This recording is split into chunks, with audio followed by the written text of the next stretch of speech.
विद्यार्थी मित्रांनो, आजच्या व्हिडिओमध्ये आपण मातोश्री शिष्यवृत्ती योजनेबद्दल डिटेल्समध्ये माहिती बघणार आहोत. या योजनेला मातोश्री प्रमिलादेवी दुलीचंद्र शिष्यवृत्ती योजना असे देखील म्हटले जाते. 3.0 ची ही योजना आहे. मागील वर्षी 2.0 ची योजना होती. याच्यामध्ये एकूण 1000 विद्यार्थ्यांना 10,000 रुपयाची शिष्यवृत्ती दिली जाते आणि 12वी पास असणाऱ्या महिला आणि पुरुष याचा फायदा घेऊ शकतात. संधीचा फायदा घ्यायचा आहे. आजच्या व्हिडिओमध्ये डिटेल्समध्ये कोण कोण फॉर्म भरू शकतो आणि फॉर्म कसा भरायचा हे देखील डिटेल्समध्ये सांगणार आहे. फक्त व्हिडिओ शेवटपर्यंत बघा. अशाच प्रकारच्या अपडेटसाठी चॅनलला सबस्क्राईब करा.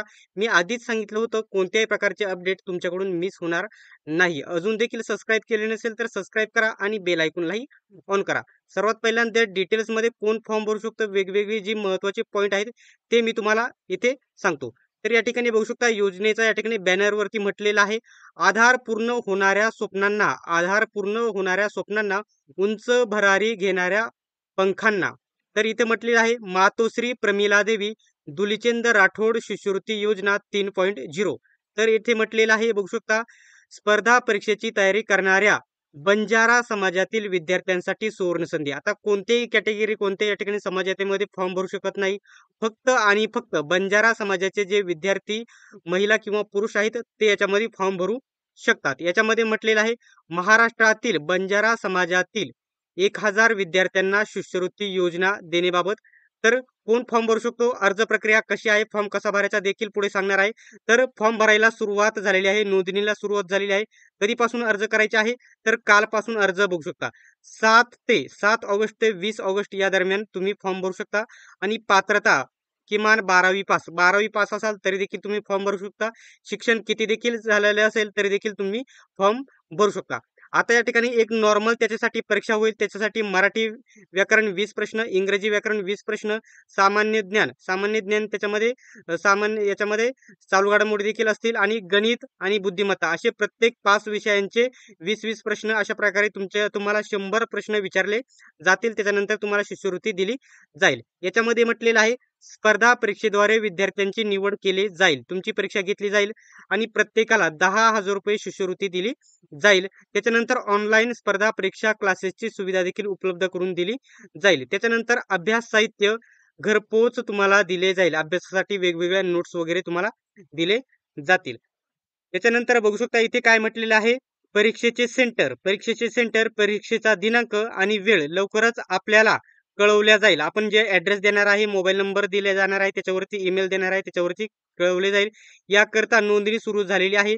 खाली दिलेल्या लिंकवर गुगल फॉर्म भरायचा आणि सर्व माहिती भरणे अनिवार्य आहे. संजय राठोड हे कोण आहेत तुम्हाला माहिती आहे, शिवसेनेचे या ठिकाणी मंत्री, मृद व जलसंधारण महाराष्ट्र राज्य पालकमंत्री यवतमाळ जिल्हा संजय राठोड आहे. यांच्या मार्फत ही योजना आहे. तर आजच्या व्हिडिओमध्ये ही कोण फॉर्म भरू शकतो, तर बंजारा समाजातील महिला पुरुष 12वी पास असलेले सर्व महिला पुरुष याच्यामध्ये फॉर्म भरू शकतात. तर डिटेल्समध्ये फॉर्म कसा भरायचा ही माहिती तुम्हाला सर्वात पहिल्यांदा इथे सांगतो. ठीक आहे. तर या ठिकाणी डिस्क्रिप्शन मध्ये तुम्हाला एक लिंक देत आहे. डिस्क्रिप्शन मध्ये काय देत आहे, लिंक देत आहे. त्या लिंक वरती तुम्ही क्लिक करायचं आहे. सॉरी, डिस्क्रिप्शन मध्ये ही लिंक तुम्हाला भेटणार नाही. ही लिंक तुम्हाला आपल्या टेलिग्राम ग्रुप वरती भेटेल. टेलिग्राम ग्रुपची लिंक डिस्क्रिप्शन मध्ये दिलेली आहे. त्या लिंक वरती क्लिक करा, टेलिग्राम ग्रुप जॉईन करा आणि तेथे तुम्हाला ही लिंक भेटेल. सर्वात पहिल्यांदा विद्यार्थ्यांनी येथे त्याचं नाव टाकायचं आहे. बघू शकता, जे फक्त नाव टाकायचं आहे, इथं पूर्ण नाव टाकायचं नाही. इथं बघू शकता, इथे एक काम करा, पूर्ण नाव टाका. सर्वात पहिल्यांदा तुम्हाला तुमचं आडनाव टाकायचं आहे, विद्यार्थ्याचं नाव टाकायचं आहे आणि शेवटला वडिलांचं नाव टाकायचं आहे. त्याच्यानंतर इथं वडिलांचं देखील पूर्ण नाव टाकायचं आहे. त्याच्यानंतर आईचे नाव या ठिकाणी टाकायचं आहे. त्याच्यानंतर आडनाव, इथं फक्त आडनाव टाकायचं आहे.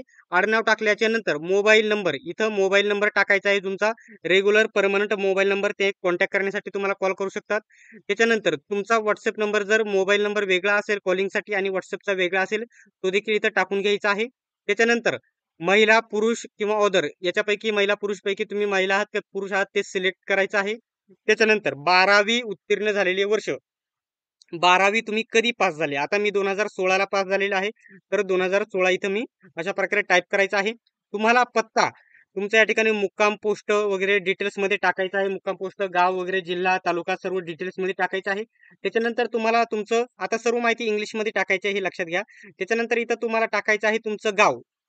गाव टाकायचं आहे आणि तहसील. आता तहसील प्रत्येकाच्या या ठिकाणी तालुक्याच्या ठिकाणी जास्त करून असते. आता माझा जिल्हा आहे अहिल्यानगर आणि अहिल्यानगरमध्ये माझं तहसील आहे अकोले तालुक्यामध्ये आणि गाव वेगळं आहे. अकोले तालुक्यातील एक गाव आहे माझं. समजा माझं तहसील आहे अकोले या तालुक्यामध्ये. तर अकोले मी इथे टाकील. त्याच्यानंतर जिल्हा माझा इथं अहिल्यानगर येईल, तर अहिल्यानगर येथे मी टाकेल. त्याच्यानंतर सर्वात महत्त्वाचा पिनकोड आहे तुमचा, तो इथे टाकायचा आहे आणि सबमिट बटनावरती क्लिक करायचं आहे. सबमिट बटनावरती क्लिक केल्याच्या नंतर तुमचा फॉर्म या ठिकाणी विभागाला प्राप्त झाला असा या ठिकाणी इथं तुम्हाला लिहिलं दिसेल. इथे वरती तुम्हाला तुमचा फॉर्म विभागाला प्राप्त झाला, सक्सेस प्राप्त झाला असा मेसेज येईल. एवढंच तुम्हाला करून घ्यायचं आहे. बाकी वेळोवेळी अपडेट तुम्हाला तुमच्या मोबाईल नंबर WhatsAppवरती किंवा तुमच्या घरपोच ॲड्रेसवरती भेटतील. याच्याबद्दल कोणत्याही प्रकारचा जर डाऊट असेल तर कमेंट बॉक्समध्ये विचारा आणि अशाच प्रकारच्या व्हिडिओसाठी चॅनलला सबस्क्राईब करा आणि बेल आयकॉनलाही ऑन करा. सर्वांनी व्हिडिओ शेवटपर्यंत बघितल्याबद्दल धन्यवाद. भेटूयात नेक्स्ट व्हिडिओमध्ये.